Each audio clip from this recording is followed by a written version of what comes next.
Well, good morning YouTube. We're here at the start of the National Gliding Championships, North Island, New Zealand. We have got a lineup of 30 gliders here for the championships. About almost just under half a open class, which is what I'll be flying in the 17.6 meter Ventus CT. The other half of all these gliders is a racing class, which is generally 15 meter gliders and smaller, and people who are less experienced. As you can see, there's a lot of gliders. I'm just DIing my glider, getting it ready. It's very exciting. We've got DG800 here. We've got a Ventus 2A here, 15 meter. Here's me trying to fit in the Ventus A fuselage. We've got a Discus 2CT. We've got a Discus 2. We've got a JS3 over there. We got a there's two ASG 29s. We've got two Ventus 3s. One of which is a self launcher, and which is a Fez. And we've got a Jantar and a Labelle and a K8. Good luck to the K8. It's John. Good luck, John. And we've got an LS8. I've got my camper. That makes life much easier. We can easily sleep in it. I can keep it here out at the field right next to the glider, so I can get up in the morning, get the glider ready. I'm also helping do the weather forecasting for the contest and helping with tasking and scoring, so it's a busy morning. We've also got an air show happening. We've got 3 of New Zealand Air Force planes coming through at 12 o'clock right before we launch our grid.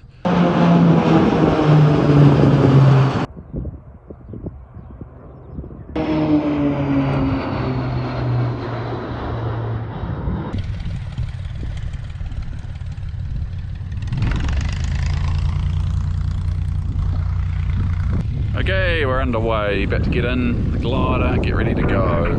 Got about 2 rows to go. Should be a good day, the weather's coming right. Air show was good, off we go.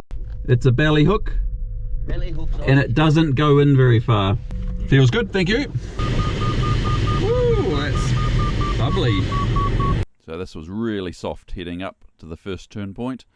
We just trickled our way along, stopping in any climb we could really, but there wasn't much to stop in until we got to this bit at the end. Oh, got a ripper with 2 other gliders. Then we trekked off. These clouds worked much better, and you could actually get climbs under the ones that look good. I'm hidden all the thermaling here so you don't get sick. Okay, things are going pretty well. I've caught up to the leader group, which is fantastic because now they're just ahead of me, finding good climbs. I can just beeline straight for them and know that they've got a good climb when they stop. It's all going very well. Climbing 4 knots without turning into wind, so that's more energy once I come out of it. Okay, nose down, let's go. The problem is we're going to run out of the higher clouds very shortly and into the lower claggy stuff, and it'll be interesting to see what that's like, and that's why I want some other people around me. As expected, this cloud dropped down and we had to go underneath it. Luckily we're in a cloud flying area here. We're allowed to fly up to cloud base legally in that area. So here we are. We had to trek along the bottom of this Hamilton airspace. There was a boundary here we couldn't cross, and of course there was a big convergence right in the airspace, but we couldn't use that. So we had to go around. I got low in here, struggling around, trying to thermal. You can see lots of squiggles there. And then we managed to get into the convergence. Unfortunately, it wasn't working that well, but there were definitely bits that were going up. So we stopped climbing them when we could. Finally, we managed to push into a decent convergence to get south to the bottom turn point. This convergence run was very nice. And the turn point's just up ahead here, and then I had to decide what to do, and I decided to just cut across straight to the lake, assuming I'd be able to get a climb in these convergences, but if you watch them closely, you'll see them dying, and I just could not find a climb underneath them. So I just kept going and got lower and lower and lower, and we're only about 1,500 feet above the ground here. Well, I'm very much in the trouble here. My last hope is these little scraps of cloud. Can I climb on these little scraps? I am not 100% confident.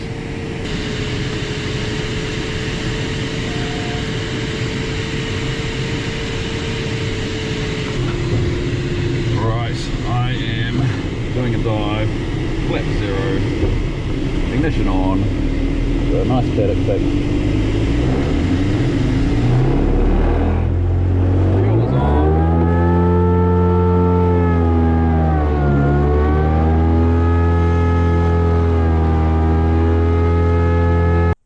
And that was the end of that task, but we had a nice glide home after motoring.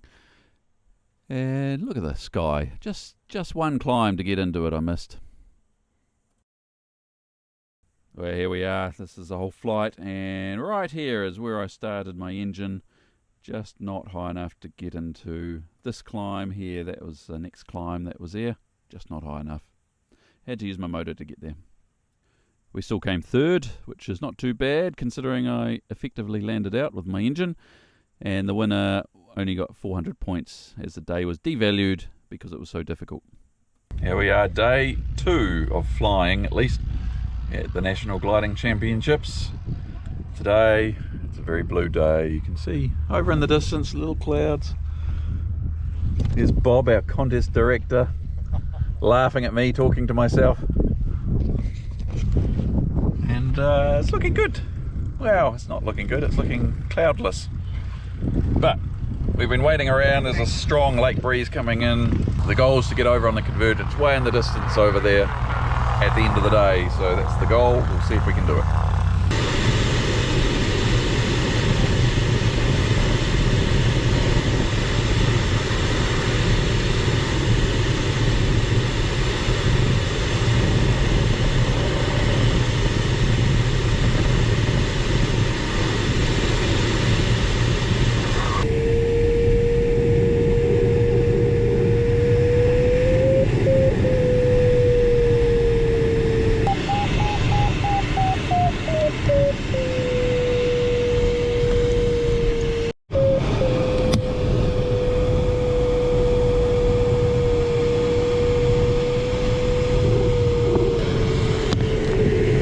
I'm just about to start the task again. I did start, but I got low immediately and decided to come back and get a climb. I can see people are up at 5,000 feet, so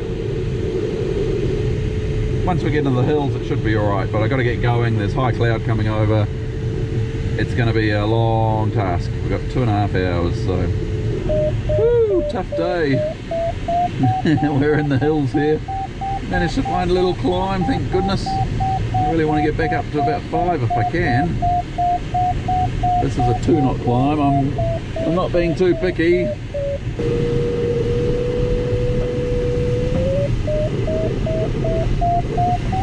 Oh, here's some.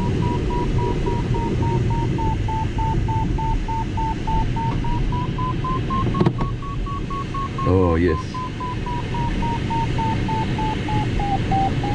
Downwind of the fire, perfect. Up we go, 6 knots. Woohoo! Lovely. Oh yeah, that's a ripper. We're going to get out of here quick. Aha, that's exactly where Jace got it to. Thanks to Pure Track, I can see exactly where they climbed. Which, of course, on a windy day isn't usually much use, but in this case it's triggering in the same spot. Nice little convergency / fire-assisted thermal. We managed to escape that area and get over to the Pyro Range, which is where hang gliders hang out a lot. And I expected to find a little climb on here. It's a nice little line of hill. Right next to near Rotorua. And I'm just running along it, finding a climb, and found a little climb here. It's not amazing, but yeah, not great. Let's continue on along the hill and just see if we get anything better. I want to get a bit higher so when we cut across over to the forests over here, we're not low. Do not want to be low. Oh, a lot of these guys are pretty low going into the forests. Jeepers. So the goal here was stay as high as possible, find a climb or two to get over to that convergence over the other side. Found a couple of little bits which we're able to just, top up a couple of 100 feet every once in a while. And then we managed to get high enough to cross over the forest to the other side safely. And just as I was heading there, my timing was a bit lucky. These convergence clouds formed up right in front of us.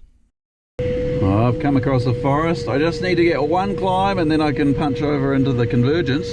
And look, I've got this little line of cloud here. It's lined up with the edge of the forest here, so I'm just going to go in one end of it and then cut along to the right and hopefully find a good climb here, and then up we go. Woohoo! Oh, this could not be more perfectly placed. We've got two guys here showing us where the strong climbs are. One's going up at 3 knots, the other's going up at 1 knot.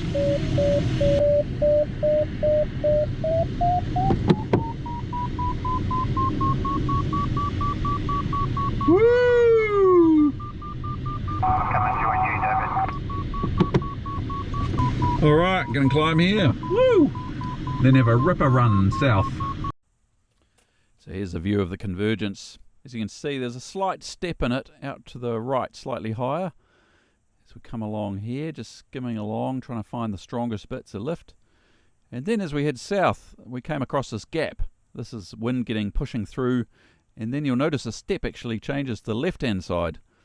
So again, just staying under the middle of it, the darkest bits, just to the left of the step.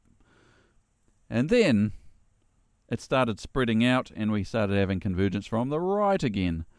So you'll see I change over to this other side here, and this is the drier lake breeze pushing in against the ocean breeze from the left.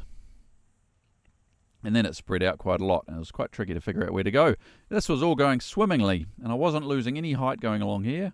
And then I turned around, here we go, and I lost 500 feet immediately, which then put me underglide to get back home. And you're about to watch me flail around under these clouds that I thought were going to work, and they didn't, and I couldn't find that last little climb. This was a big mistake. All this turning was a waste of time, and I'd pushed off the convergence a bit.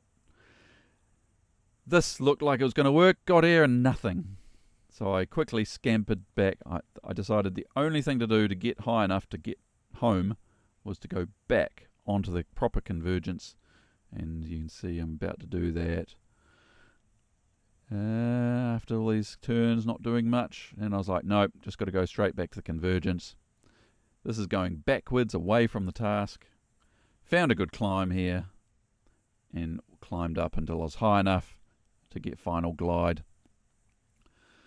I was only just high enough when I left, and I lost a little bit of height immediately. So this was quite a slow push home. A bit slower than I was really planning and a bit squeakier, but my final glide calculator said I'd make it, so I just went at I think it was a 1 McCready. Plus I've got a little bit of a safety buffer there, but not a lot. And we had to get to this control point to turn to face home. So I had to go to this control point. You're about to see me turn left. And boy, it was a close shave to get home. No high-speed finishes here. It was just get home and land. And that's the end of that one. This was a fun flight. Here's the overall thing. The right-hand side there was primarily convergence. The top half was quite slow. We managed to get third place, just behind the winners. So points-wise, it was a pretty good day for me, even with my little mistake coming back home. So that's the first 2 days of the contest, and little did I know how difficult it was going to get for the last 2. Stay tuned, subscribe now, if you want to be notified when the next episode comes out. Today's episode was sponsored by PureTrack, the best way for you to keep track of your friends and family and fellow club members while flying. If they go missing, PureTrack is the ultimate way to know exactly where they are, no matter what tracking system they're using. And here's a handy tip on PureTrack. If you just want to filter to gliders only, click the gliding button up the top left-hand corner, and that will quickly hide everything else and just show you the gliders flying around. There's also a button for paragliders and hang gliders, so you can see who's been flying in your area today. Alright, thanks for watching. We'll catch you next time.